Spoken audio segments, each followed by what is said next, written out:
जीवा और नवीन अपने कुल गुरु श्री सत्यानंद महाराज के सामने बैठे हैं, जो कि उन दोनों की हथेलियां देख रहे होते हैं।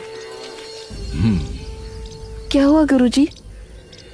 देखिए, जीवन की रेखा अगले 25 साल तक बिल्कुल स्पष्ट है। सब कुछ काफी कुशल मंगल रहेगा तब तक। ये सुनते ही नवीन के चेहरे पर एक अजीब सा तनाव आ जाता है। क्यों गुरुजी? उसके बाद क्या होगा? उसके पश्चात तुम दोनों को जीवन की सबसे बड़ी और सबसे कड़ी परीक्षा देनी होगी। ये सुनते ही जीवा और नवीन के हाव भाव बदल जाते हैं। ऐसा क्या होगा गुरुजी? उसका उत्तर तो समय के साथ ही तुम्हें मिलेगा।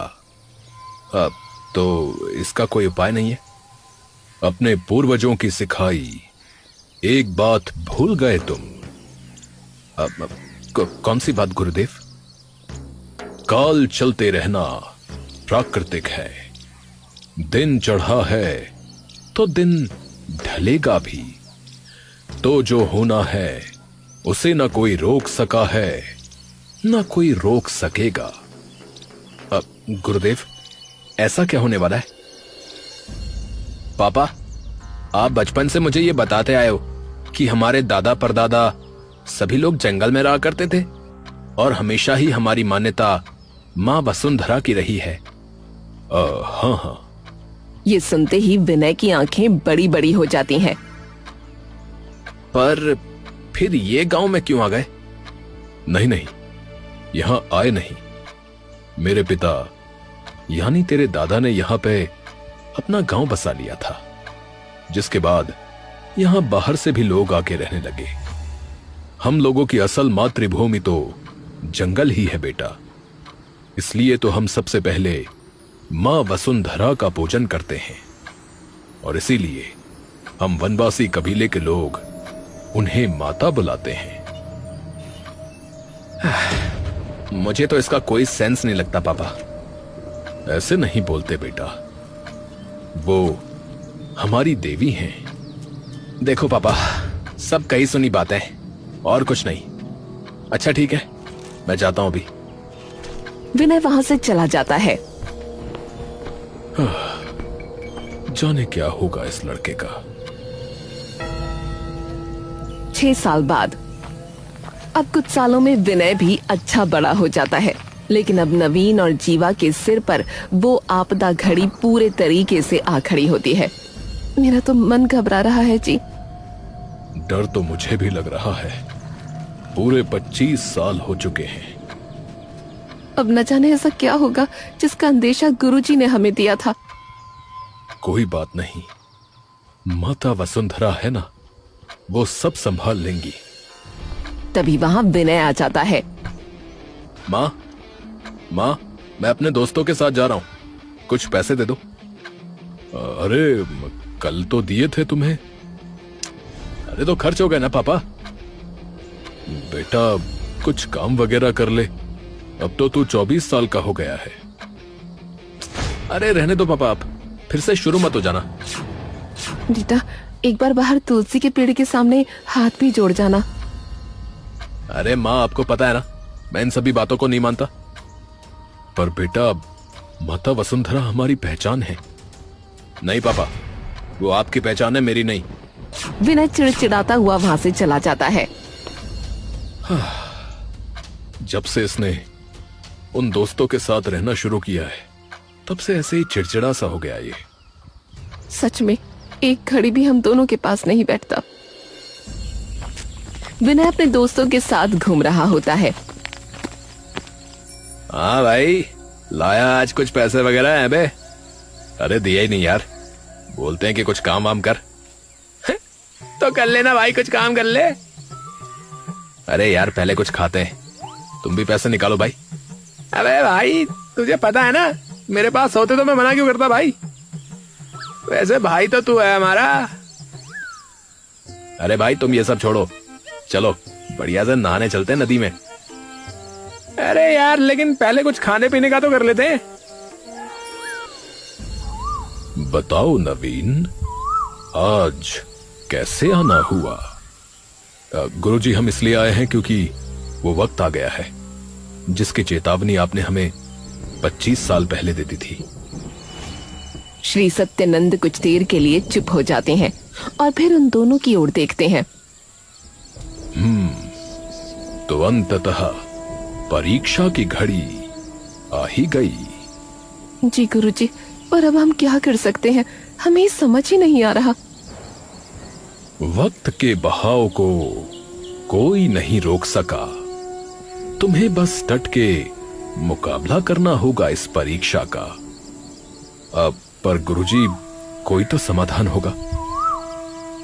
समाधान तो नहीं, परंतु एक सीख तुम्हें अवश्य दूंगा कि उस परीक्षा में तुम्हारा सबसे बड़ा समर्थक तुम्हारी जड़ें होंगी। तो वर्तमान की उलझन को सुलझाने के लिए भूतकाल के पास जाना होगा।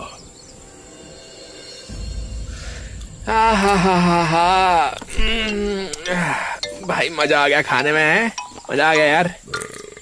विनय अपने सामने रखी खाने की थाली उठाकर साइड में फेंक देता है। भाई एक बात बोलूं यार, वैसे ना यार तू कर ले कोई काम धाम, बाप से नहीं मांगने पड़ेंगे फिर पैसे। अरे हाँ यार, सही कह रहा है। अगर इकलौती औलाद को भी नहीं दे सकते तो फिर क्या फायदा। अपने बेटे से ज्यादा तो उन्हें अपने पूर्वजों और प्रकृति की चिंता रहती है। एक पैसा नहीं देते मुझे बिना ताने मारे हुए। हर बात पर कहानी सुनाने लग जाते अपने पूर्वजों और कबीले की। भाई मजा आ लिया खा के। भाई ये अपनी बातें तो बाद में बताइयो। अब चलो एक काम करते हैं, नहाने चलते हैं भाई, चलो। विनय और सभी लोग सारा कूड़ा करकट वहीं छोड़कर नहाने निकल जाते हैं। अरे भाई चलो भाई, हो जाए कंपटीशन, देखते हैं कौन ज्यादा देर तक पानी में रह सकता है।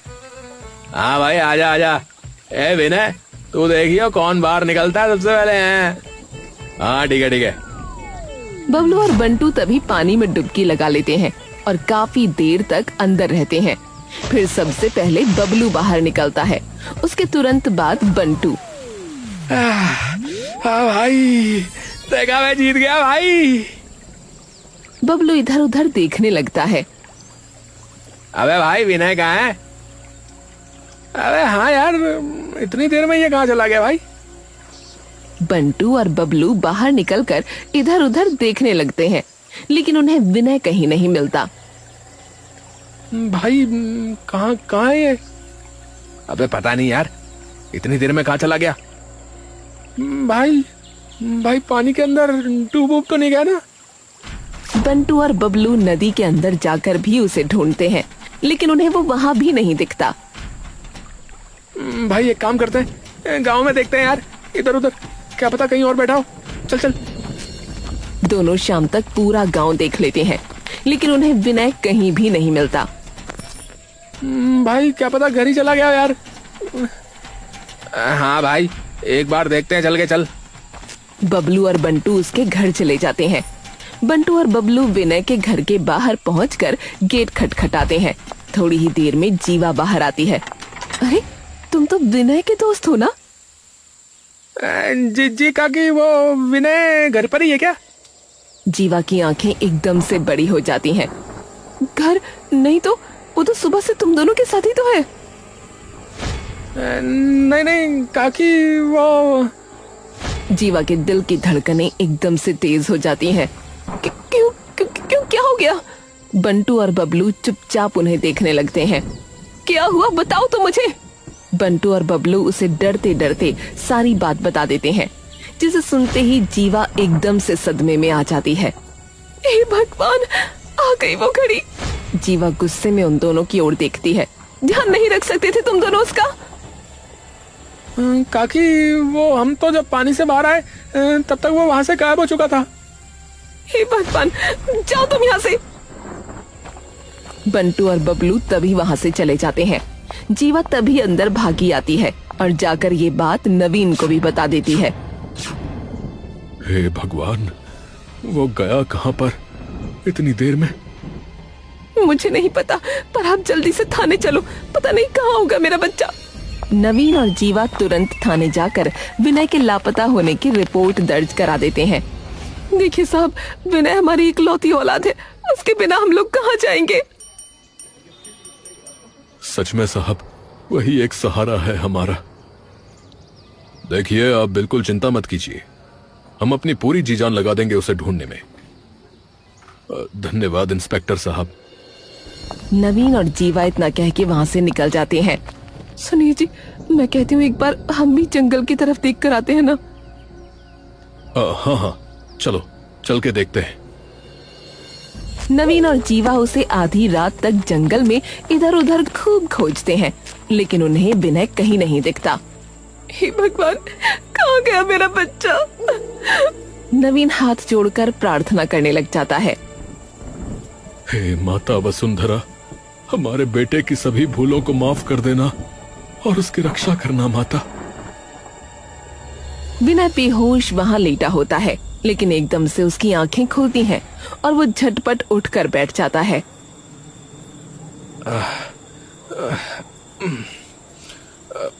अरे, ये मैं कहाँ हूँ और मैं यहाँ कैसे आया एकदम से?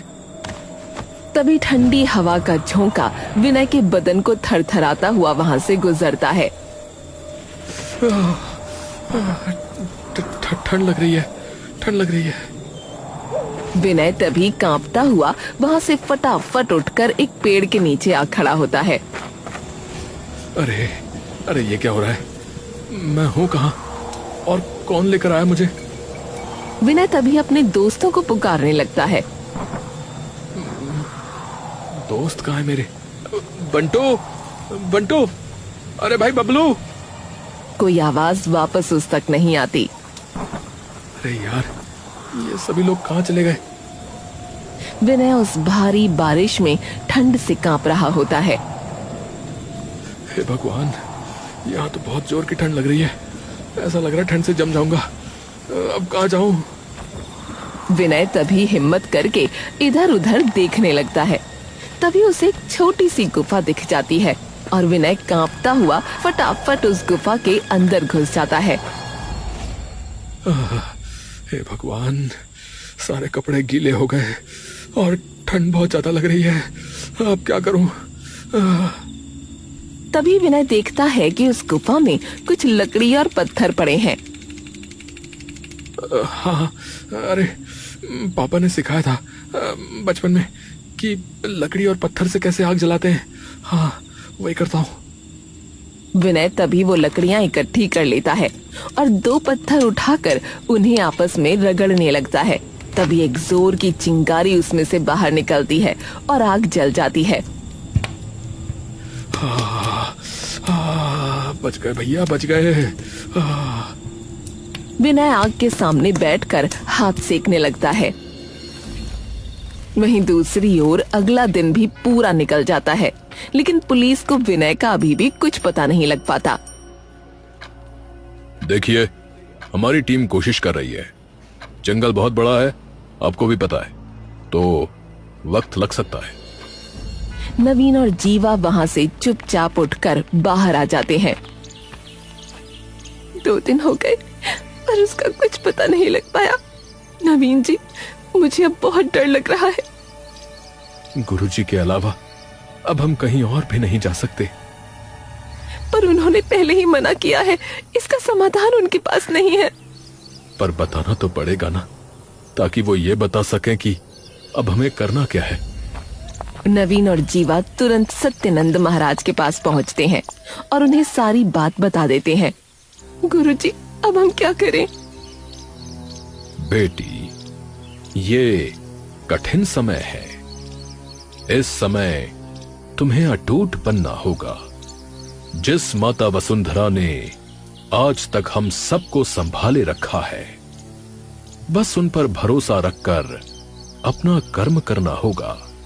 तुम्हारी सभी पीढ़ियों ने हमेशा से सच्चे मन से माता वसुंधरा को माना है, तो तुम्हारे पितृ और माता वसुंधरा उसे कुछ नहीं होने देंगे। विनय के कपड़े भी पूरे तरीके से सूख चुके होते हैं। तभी विनय बाहर निकलकर इधर उधर देखने लगता है। यहाँ पर अब खाने पीने के लिए क्या ढूंढूं? विनय उस चिलचिलाती धूप में सबसे पहले पीने के लिए पानी ढूंढता है। प्यास के मारे गला सूख रहा है। कल तक इतनी बारिश हो रही थी और आज एक बूंद पानी भी नहीं है। विनय काफी देर तक इधर उधर भटकता रहता है, लेकिन उसे एक बूंद पानी तक नसीब नहीं हो पाता। तभी वो गुस्से में अपने पास पड़े एक पत्थर को लात मार देता है। आज कहाँ गई माता वसुंधरा? जब उनकी सबसे ज्यादा जरूरत है तो वो कहाँ है? वो पत्थर तब धीरे धीरे ढलान पर लुढ़कने लगता है और लुढ़कता हुआ नीचे जाता है। फिर जाकर एक सूखी और फटी हुई मिट्टी के टुकड़े से टकराता है और टकराते ही मिट्टी हल्की सी टूट जाती है। तभी विनय को दिखता है कि उस मिट्टी की दरार से पानी धीरे धीरे बाहर आने लगता है। विनय कुछ देर के लिए हैरान रह जाता है और तुरंत दौड़कर वहां मुंह लगाकर पानी पीने लगता है। 3 दिन हो गए, मेरा बच्चा पता नहीं किस हाल में होगा। कुछ खाया होगा या नहीं, कुछ पिया होगा या नहीं। माँ, अब तो उम्मीद भी टूटती जा रही है। कुछ करो माँ, कुछ करो, रास्ता दिखाओ माँ। तभी जोर का भूकंप वहां आ जाता है और जीवा एकदम से डरकर नवीन का हाथ पकड़ लेती है। तभी उन्हें घर के अंदर कुछ जोर से गिरने की आवाज आती है। ये क्या गिरा है? जीवा और नवीन दौड़ते हुए अंदर कमरे में जाते हैं और देखते हैं जमीन पर एक बड़ी सी संदूक गिरी हुई है और उसके सामने एक किताब खुली पड़ी है। ये शायद अलमारी पे रखी थी तो उस भूकंप की वजह से नीचे गिर गई होगी। तभी नवीन धीरे से उस किताब की ओर बढ़ने लगता है और ध्यान से उस किताब की ओर देखने लगता है। क्या हुआ? ये किताब क्या है? अब मेरे पिताजी ने दी थी मुझे। इसमें हमारे कबीले का इतिहास लिखा है। जीवा ध्यान से उस किताब को देखने लगती है। ये कौन सा मंदिर है? पिताजी ने मुझे बताया था इसके बारे में एक किस्सा। तभी नवीन के जहन में सत्यानंद गुरुजी की कही बात आ जाती है। समाधान तो नहीं, परंतु एक सीख अवश्य दूंगा तुम्हें कि उस परीक्षा में तुम्हारा सबसे बड़ा समर्थक तुम्हारी जड़ें होंगी। तो वर्तमान की उलझन को सुलझाने के लिए भूतकाल के पास जाना होगा। नवीन की आंखें बड़ी बड़ी हो जाती हैं। जीवा, हमें तुरंत यहाँ जाना होगा। पर आपको क्या पता ये मंदिर सच में है?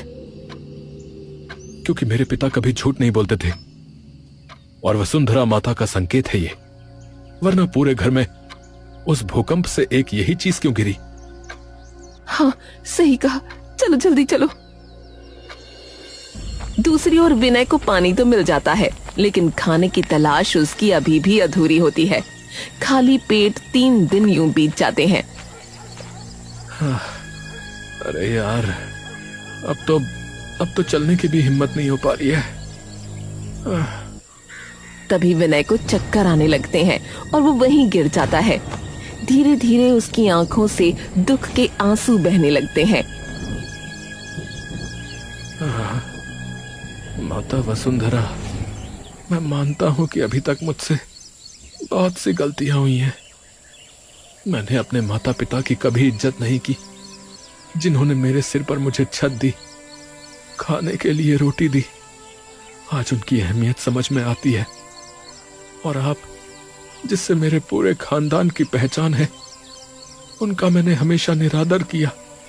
पर आप तो माँ हो ना, तो क्षमा कर दो मुझे, क्षमा कर दो अपने इस बेटे को। बोलते बोलते विनय की आवाज कमजोर पड़ने लगती है। तभी उसके सामने एक इंसान आ जाता है। अरे भाई, क्या हो गया? ठीक हो? खाना है? अरे क्या कह रहे हो भाई? कुछ सुनाई नहीं दे रहा। वो इंसान विनय के पास अपना कान ले आता है। खाना दे दो भाई। धीरे धीरे विनय की आंख बंद हो जाती है। वो इंसान उसे उठाकर एक पेड़ के सहारे बिठा देता है। खाना खाना। तभी वो इंसान कुछ केले बगल से उठाकर उसे दे देता है। ये लो, ये खा लो फिलहाल, खाना तो अभी नहीं बनाया हमने। विनय वो केले खाने लगता है और थोड़ी ही देर में उसे पूरी तरह से होश आ जाता है। तभी वो उठकर सामने की ओर देखता है, वहाँ कई सारे कच्चे घर बने होते हैं। ये कौन सी जगह है? ये है हमारा कबीला। कबीला? हाँ भैया, वनवासी कबीला। ये सुनते ही विनय पूरी तरीके से चौंक जाता है। क्या? पर ये कैसे हो सकता है? विनय इधर उधर देखता है। आपको पता है, कई वर्षों पहले ही सभी लोग जंगल से वापस आ गए थे, ऐसा मेरे पापा ने बताया था। हाँ, अब मैं कुछ समझा नहीं भाई। अब वनवासी कबीले वालों ने तो कब का जंगल छोड़ दिया था और अपना एक गांव बसा लिया था। हैं? क्या कहा? नहीं भाई, हम तो कितने सालों से यहीं रह रहे हैं। वो बेचैन होकर इधर उधर देखने लगता है। तभी उसकी नजर एक मंदिर पर पड़ती है। ये क्या है? ये? अरे भाई, ये है माता वसुंधरा का मंदिर। हाँ, मंदिर? पर मैंने तो कभी नहीं सुना कि माता वसुंधरा का कोई मंदिर भी था। अरे भाई, कमाल की बात करते हो। आपने कभी इस मंदिर की गाथाएं नहीं सुनी?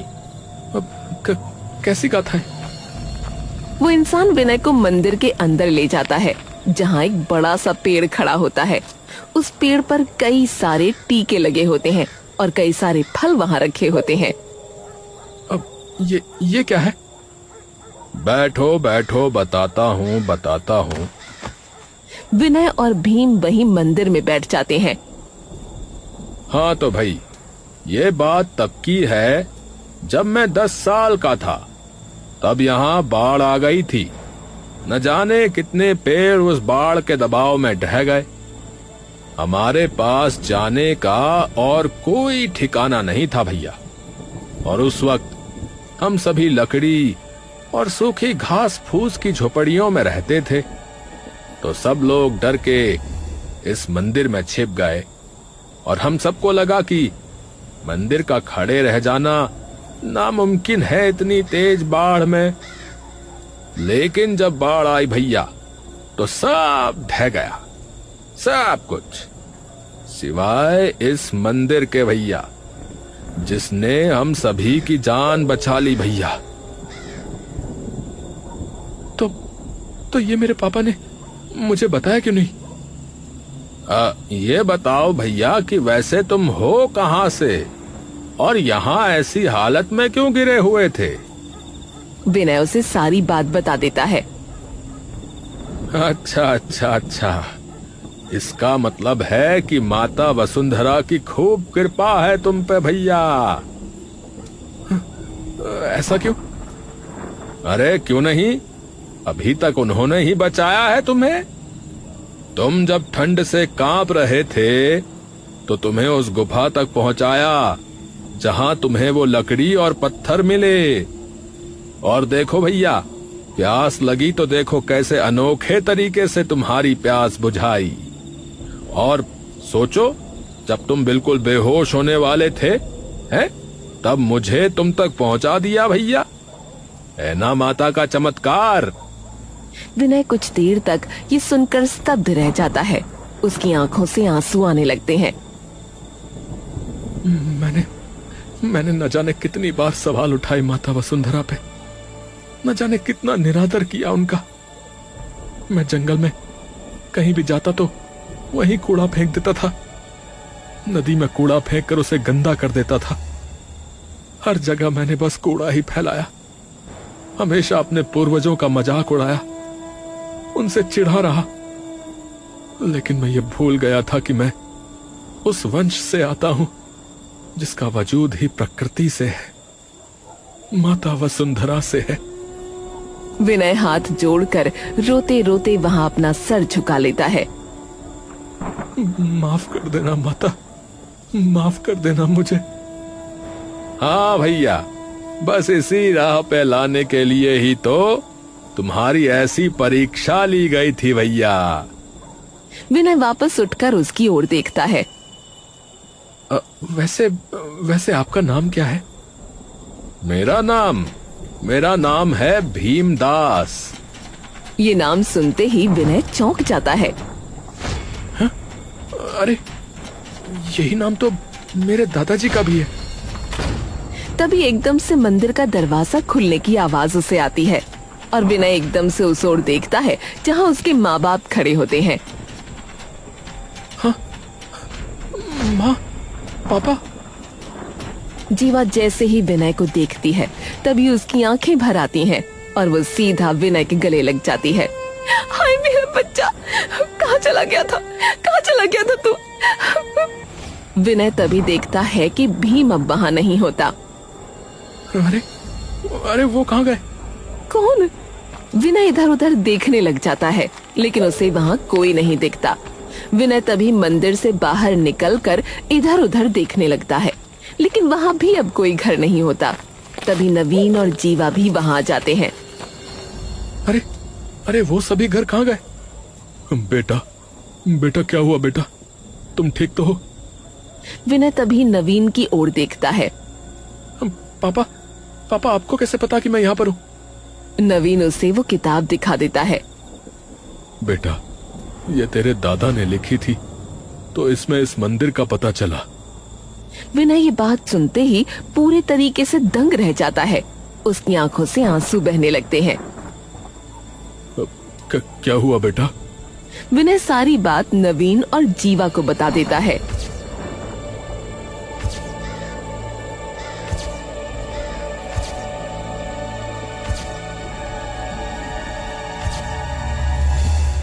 जिसे सुनकर नवीन और जीवा भी दंग रह जाते हैं। गुरुजी ने कहा था कि हमारी सभी पीढ़ियों ने हमेशा से सच्चे मन से माता वसुंधरा को माना है, तो तुम्हें हमारे पितृ और माता वसुंधरा कुछ नहीं होने देंगे। और देखो कैसे हमारे पितरों और माता वसुंधरा ने तेरी हर कदम पर रक्षा की है। खुद पिताजी ने इसे बचाया है जीवा। जीवा की आंखों से भी खुशी के आंसू बह जाते हैं। मैंने आपकी बेइज्जती तक की है पीठ पीछे कि आप तो मुझे पैसे नहीं देते, लेकिन इन 3 दिनों में जंगल में भटकने के बाद पता चला कि आपने तो सब कुछ दिया था मुझे। पापा, आपने रहने को छत दी कि गर्मी सर्दी में मुझे कुछ झेलना ना पड़े। और माँ, दुनिया इधर से उधर हो जाए लेकिन मजाल है कि तुमने मुझे कभी भूखा सोने दिया। और जिस भगवान से मैं चिढ़ता रहा, यहाँ उसी भगवान ने बचाया मुझे। मुझे माफ कर देना पापा, मुझे माफ कर देना। जीवा और नवीन उसे तभी गले लगा लेते हैं। अरे तुझे अपनी भूल पता लग गई ना, बस इतना ही काफी है। कोई बात नहीं। पर अब गलतियां सुधारनी भी होंगी। नवीन और जीवा वापस घर जाने लगते हैं लेकिन तभी विनय बीच में रुककर नदी की ओर जाने लगता है। अब कहाँ जा रहा है बेटा? अपनी गलतियां सुधारने पापा। विनय उस पेड़ के पास चला जाता है जहां वो और उसके दोस्त बैठे खाना खा रहे थे। ये मेरा किया हुआ है माँ। विनय वो सारा कचरा वहां से साफ कर देता है और उस पेड़ के सामने अपना सर झुका लेता है। माफ करना, आज के बाद ऐसा कभी नहीं होगा, कभी नहीं। उसे देख नवीन और जीवा मुस्कुराने लगते हैं और अपने हाथ जोड़ लेते हैं। हमारे बेटे को सही रास्ते पे लाने के लिए बहुत बहुत धन्यवाद आपका माता, बहुत बहुत धन्यवाद।